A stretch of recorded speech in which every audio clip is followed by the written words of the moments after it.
నమస్తే welcome to our channel నేను మిషాల్ని హైదరాబాద్ లో మహాన్యూస్ ఛానల్ పై బీఆర్ఎస్ కార్యకర్తలు దాడి చేశారు అసలు ఎందుకు దాడి చేశారు అయితే దీని మీద పూర్తిగా విశ్లేషించడానికి మనతో పాటు స్టూడియోలో ఉన్నారు పొలిటికల్ అనలిస్ట్ శ్రీలీల గారు ఉన్నారు వారిని కొన్ని విషయాలు తెలుసుకుందాం నమస్కారం మేడం నమస్తే అమ్మా మేడం మహాన్యూస్ ఛానల్ పైన బీఆర్ఎస్ కార్యకర్తలు దాడి చేయడం బాధాకరం ఛానల్ నడుస్తూ ఉండగానే లోపల ఉన్న ఎంప్లాయీస్ వాళ్ళ మీద కూడా అంటే గ్లాసులు పగిలి మొత్తం రాళ్లతో విసిరేయటం కట్టెలతో విసిరేయటం బాగా దాడి చేయడం జరుగుతుంది అసలు ఎందుకు మేడం ఏం చేయాల్సి వచ్చి ఎందుకు చేశారు బీఆర్ఎస్ వాళ్ళు ఇక్కడ ప్రశ్నించే గొంతుకుని నులిమేసే ప్రయత్నం అదే చెప్పుకోవాలి ఎందుకంటే ఏ ఛానల్ అయినా సరే ఈ రోజున అక్కడ ఒక కేసు ఏదైనా తీసుకుంటే దాంట్లో విచారణ ఏ విధంగా జరుగుతుంది దాంట్లో అసలు ఆ చేసిన నేరం ఏంటి ఆ నేరానికి ఎంతమంది బలైపోయారు అని చెప్పేసి ఈ రోజున పోలీసులు సిట్టు సాక్షాత్తు ఈ రోజున ఎవరైతే ఇక్కడ ప్రభుత్వం అధికారంలో ఉందో ముఖ్యమంత్రి రేవంత్ రెడ్డి గారే స్వయంగా చెప్పారు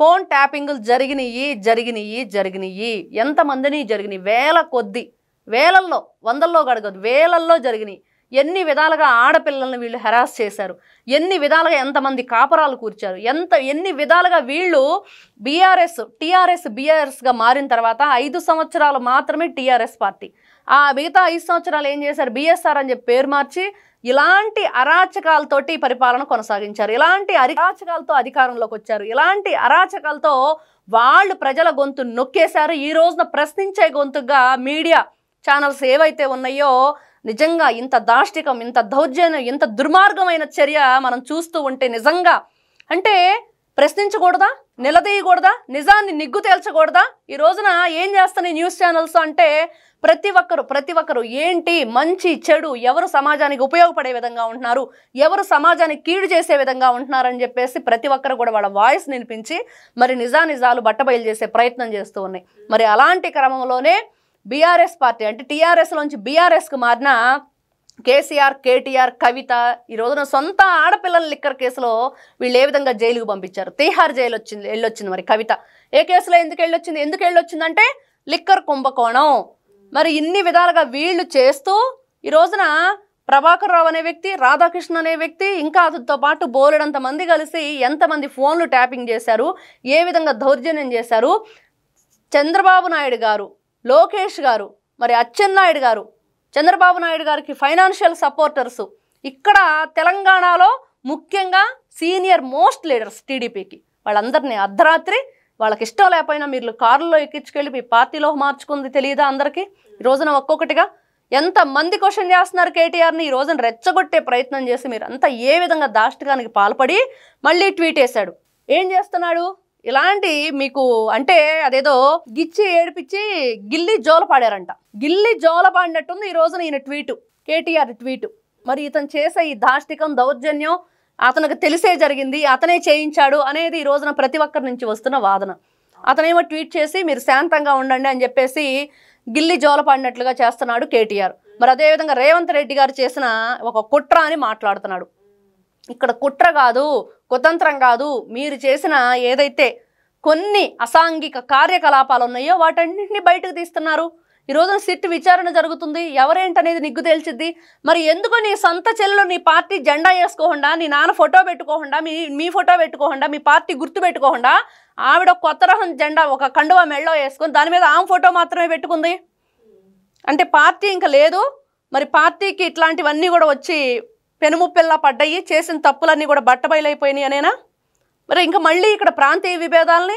రెచ్చగొట్టే ప్రయత్నం చేస్తూ మరి ఏ విధంగా 2 తెలుగు రాష్ట్రాలు విడిపోవడానికి కారణమైన నా తెలంగాణ నీ ఆంధ్ర అని చెప్పేసి కొన్ని ఇవన్నీ కూడా మంచివి కాదు సమాజానికి కీడును తలపెట్టేవే ప్రాంతీయ విభేదాలను సృష్టించి ఏ విధంగా వీళ్ళు 2 తెలుగు రాష్ట్రాలను విడిపోవడానికి కారణమయ్యారో ఈ రోజున మళ్ళీ కూడా కొన్ని కుట్రలు కొన్ని కుతంత్రాలు కూటమి ప్రభుత్వం ఏర్పడబోతుంది నారా చంద్రబాబు నాయుడు గారు ఇక్కడ రాబోతున్నారు మళ్ళీ కూటమి బీజేపీ ఏదైతే టీడీపీ జనసేన లాంటివి మళ్ళీ రాబోతున్నాయి అనే ఒక దీనిలో వాళ్ళు ఏం చేస్తున్నారంటే ప్రాంతీయ విభేదాలను సృష్టిస్తూ మళ్ళీ ఈ టీఆర్ఎస్ బీఆర్ఎస్ అని అర్థం కాని పార్టీ ఒకటి ఉండదు ఇంక ఈ ఫోన్ ట్యాపింగ్లో ఫుల్గా క్లారిటీ వచ్చేస్తుంది అందరికీ ఈ ఫోన్ ట్యాపింగ్లో ఆడపిల్లలు అంటే ఇటు సినీ ఇండస్ట్రీలో ఉన్న ఆడపిల్లలతో కూడా ఫోన్ ట్యాపింగ్ జరిగిందని చెప్పి వచ్చిన సమాచారం సినీ ఇండస్ట్రీ అదే విధంగా చూస్తే మరి బాగా ఈ జ్యువెలరీ షాపులకు సంబంధించిన బాగా డబ్బున్న వాళ్ళని ట్యాప్ చేయటం వాళ్ళు కూడా వెల్ సెటిల్డ్ అయిన కొంతమంది ఫైనాన్షియల్ బాగా వాళ్ళు వెల్ సెటిల్డ్ అయిన వాళ్ళని వాళ్ళు ట్యాప్ చేయటం. మరి అదేవిధంగా చూస్తే వైఎస్ విజయలక్ష్మి, వైఎస్ షర్మిల, మరి మన స్వయంగా షర్మిలనే చెప్పింది కదా ఇంతకంటే ఘోరం ఇంకేముందని, నా ఫోన్ ఇన్నాడు అని మా అన్నయ్య అక్కడి నుంచి తెప్పించుకొని.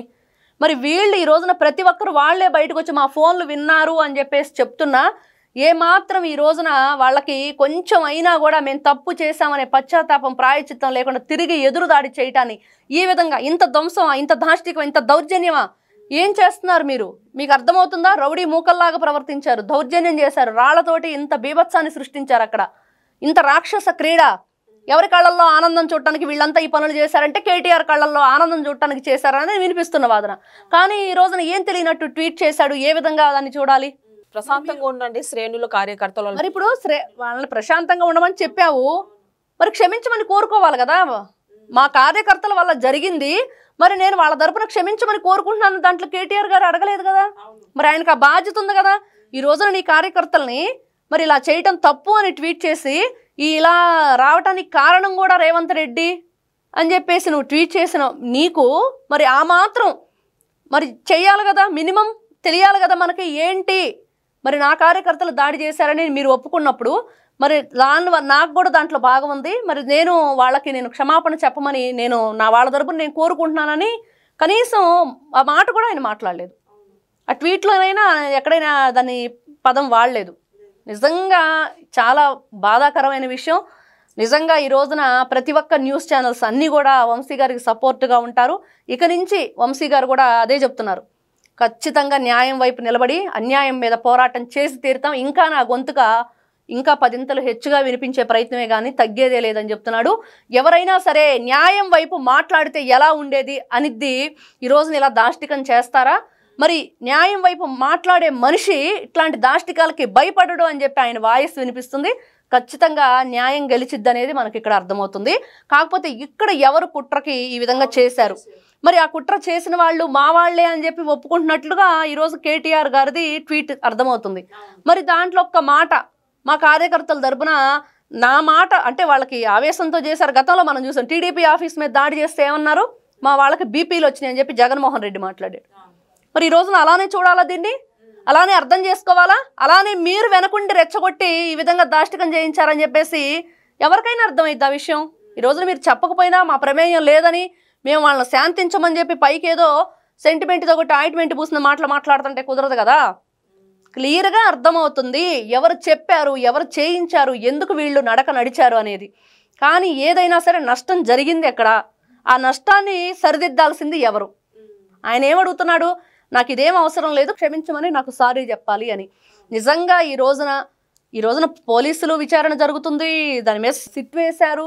మరి అంతా కూడా జరుగుతున్నప్పుడు దాని మీద అందరూ విచారణ జరిపిస్తుంది. మీరు తేల్చుకోవాలి, మిమ్మల్ని మీరు ప్రూవ్ చేసుకోవాలి. ఈ విధంగా దాడులు చేసి ఏ విధంగా ప్రూవ్ చేసుకుంటారు? అంటే భయభ్రాంతులకు గురి చేస్తున్నారా? అంటే మిమ్మల్ని ఏం అనకూడదా? ఉన్నమాటే కదా, జరిగే వాస్తవాలే కదా మాట్లాడుతున్నారు. గతంలో ఎవరిని బెదిరించారు, ఎందుకు ఇట్లాంటి అసాంఘిక కార్యకలాపాలకు మీరు తెరలేపారు? మరి అది ఇల్లీగల్ పని.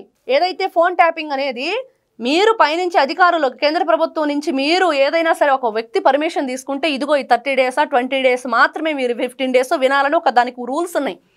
మరి అవేమీ లేకుండా ఇష్టానుసారంగా 2 తెలుగు రాష్ట్రాల్లో మీరు ఏ విధంగా విజృంభించారు? అంటే 5 సంవత్సరాలు మీరు ప్రజా పరిపాలన, 5 సంవత్సరాలు అరాచక పాలన చేశారు. ఈ రోజున ప్రాంతీయ విభేదాలను మళ్ళీ సృష్టిస్తూ ఆంధ్రలో బిర్యానీ మా నాన్న ఎప్పుడో చెప్పాడు ఆ బిర్యానీ రుచి అని చెప్పేసి మందు వాసన చూసిన కవిత మాట్లాడుతుంటే ఏ విధంగా చూడాలని చెప్పేసి ప్రజలు అంటున్నారు. కాబట్టి ప్రాంతీయ విభేదాలను మాట్లాడుకోండి, ప్రశ్నించే గొంతుకును నులిమేసేది మీరు మానుకోండి. ఎప్పుడైనా అది మీకే క్షేమంగా ఉండిద్ది, ప్రజల క్షేమం చూడండి. ఈ రోజున ప్రాపర్టీస్ ధ్వంసం చేసి అక్కడ ఎలాంటి చర్యలకు మీరు పాల్పడ్డారంటే మీరు ఏ విధంగా ప్రజాప్రతినిధులుగా ఉండడానికి అర్హులు అని ప్రజలు ఈ రోజున అడుగుతున్నారు. Thank you madam. నమస్తే.